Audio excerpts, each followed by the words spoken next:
Hello guys, তোমাদের একটা জিনিস দেখাই। এই মেয়েটা এই মেয়েটার পিছনে আমি কত ঘুরেছি বিয়ের আগে, আর এখন দেখো এসে এই যে শাক ছাড়াচ্ছে। কই দেখি না একটু মুখটা। আরে দেখো বাইরে বৃষ্টি পড়ছে, কিছুক্ষণ আগে বাইরে বৃষ্টিতে থালা বাসন মাজছিল। যেহেতু বেলা করে উঠেছে আজকে বৃষ্টি হচ্ছে বলে, কিছুক্ষণ আগে বাইরে বৃষ্টিতে ভিজে ভিজে থালা বাসন মাজছিল।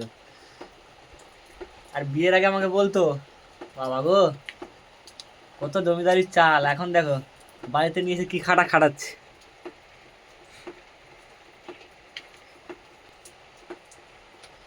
এখন এই শাক খাওয়াবো। খুব বলছিল আমি বিরিয়ানি মাংস ছাড়া ভাত খাই না, আর এখন বাড়িতে নিয়ে এসে শাক খাওয়াচ্ছি, ভাবতে পারছো এর জীবন লাইফটা কি হয়ে গেছে।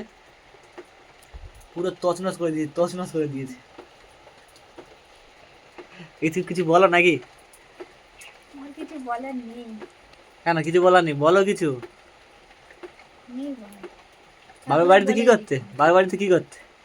খেতাম, ফোন দেখতাম, আর আর কিছু না। রিলস বানাতাম। গাইস বাপের বাড়িতে খেতেও যেত আর ঘুরতো আর শুধু রিলস বানাতো, আর এখানে এসে দেখো কি করছে।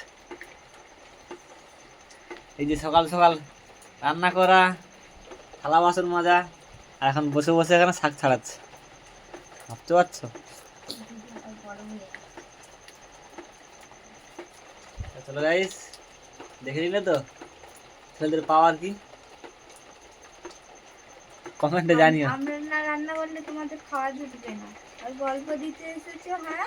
ওরে বাবা রে, ম্যাডামের মুখে তো হাসি ফুটেছে, কথা ফুটছে মোটামুটি। আর আর বলো, আর কিছু বলো। তো জামা কাপড়টাও কেচে দিতে হয়, খালি গায়ে ঘুরতে।